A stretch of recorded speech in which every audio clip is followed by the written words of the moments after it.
Je bois pas de pinard, j'aime le fromage, suis-je à moitié français? Non. Peut-être Soprano? Non. Ou putain. Non. Excuse-moi. Moi, j'aimerais bien en manger un autre pour voir si vraiment.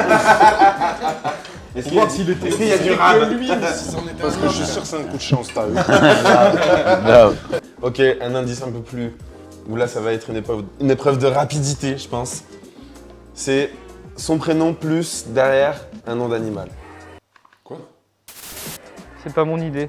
Chérie, pardonne-moi. C'est quand tu veux. Je fais quoi du coup là? Bah là, tu vas.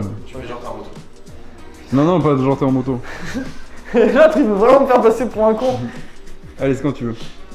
J'arrive pas, j'en peux plus, je suis fatigué de vous, vous m'avez égalé. Bah oui. Bah non. Si? Le Raluciano? Non. C'est bon, c'est bon? Ouais. Allez.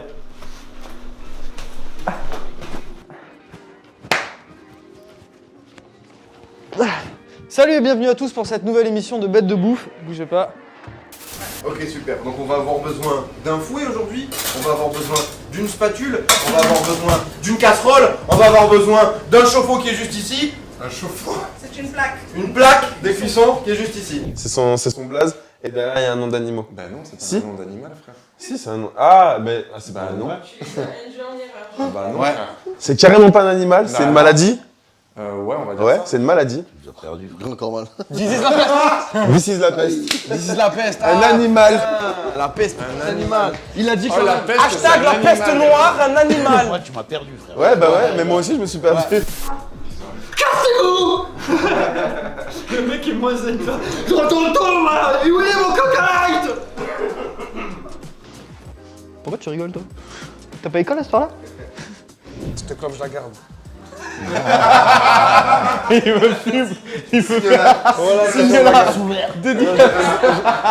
Cette clope, je la garde. On va me dire, mais pourquoi tu gardes cette clope?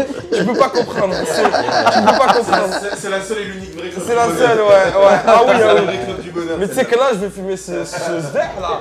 Mais je vais être aux anges.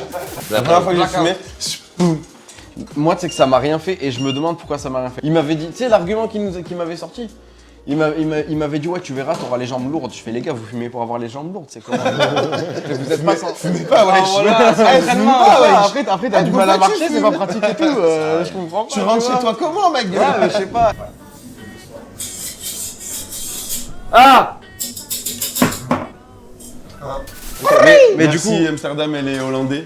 Pour Grave, cette merci anecdote fantastique. pour tous les moments que vous m'avez fait vivre aussi. Et, Bah du coup, qu'est-ce que t'as vécu ouais, toi, là en Une vrai, petite moi, pour anecdote, vous raconter, j'étais pas censé raconter un truc, mais bon. En gros, moi quand je suis allé à Amsterdam, je cherchais des trucs à faire dans Amsterdam. À un moment donné, je vois, c'était Ladyland Electric Museum. Ce qui veut dire Bah, ça veut dire le musée électrique Ladyland. C'est chelou déjà. Déjà, attends. Et Donc, ça annonce c'est- un truc bizarre. Il y a un Guy sous roche, voire baleine sous des gravillons.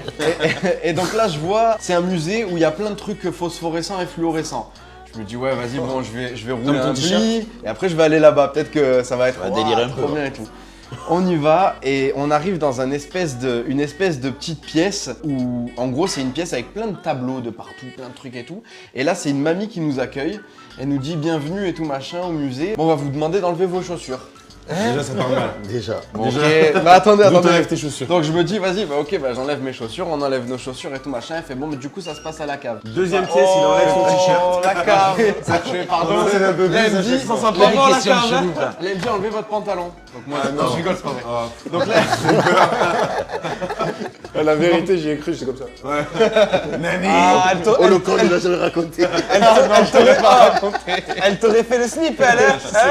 Elle t'aurait fait la culotte. et attends, donc on enlève nos chaussures et tout. Elle nous dit, donc ça se passe au sous-sol, ça c'est vrai, elle nous a pas dit la cave, j'ai exagéré. Elle nous dit, ça se passe au sous-sol, donc on descend dans le sous-sol, et là on arrive du coup devant les trucs lumineux, phosphorescents, tout ça, machin. Et là, t'as un vieux hippie de 60-70 ans qui nous accueille, et le mec ultra défoncé, je sais pas ce qu'il avait pris. Et là, c'était un vieux qui nous raconte un peu l'histoire, et c'est dans une espèce de petite cave qui est genre, t'as quoi, tu dois avoir 1m70 sous plafond et tout. J'avais mon frère avec moi, le pauvre, il faisait 1m98, le gars, il était comme ça tout le long de la visite. Et ouais, donc c'était un espèce de vieux hippie qui était passionné de pierres phosphorescentes. Ouais. Phosphorescente. Et le gars, il nous parlait de son bien. truc. Ouais, vous avez vu sur les billets, sur les cartes bancaires, il y a ça. Et il y avait d'une musique qui tournait, c'était du Jimi Hendrix qu'il y avait derrière, tu sais. Et genre, j'avais l'impression qu'on avait changé d'époque, changé de dimension. 1970. En plus, Mais attendez, je peux dire un truc. En je pense plus, moi, qu'en fait, c'est un mec de Woodstock. En fait, t'as fait affaire à un mec de Woodstock. ah, je Il sais y a pas, un mec de mais il sortait Woodstock tout qui droit s'est là-bas. téléporté dans une cave. voilà, ouais. Et toi, tu t'es retrouvé avec lui. Ah, on était Voilà. et il y avait des Français en plus à ce moment-là avec nous. Je crois qu'il y en a 2 qui sont remontés. Et ces 2-là, genre, on les a entendus dire ouais, vas-y, je peux pas, je suis trop défoncé, faut que je remonte et tout, je supporte pas l'ambiance et tout. Machin. C'est ambiance glauque un peu. Et j'ai des photos qu'on film d'horreur, essaiera. Ouais, j'ai Non, des mais photos qu'on ils t'ont essaiera. vendu un t-shirt. Ouais. Il n'empêche qu'il disait des trucs cohérents. Il avait quand même un discours cohérent, c'était intéressant. Où t'étais défoncé. Peut-être que j'étais défoncé, je sais pas, mais peut-être. Voilà, c'était ma petite anecdote. Bah, merci mais- pour cette anecdote, Bah, merci d'avoir bravo. partagé, c'est beau. De rien, Merci de à rien. toi. De rien, de rien.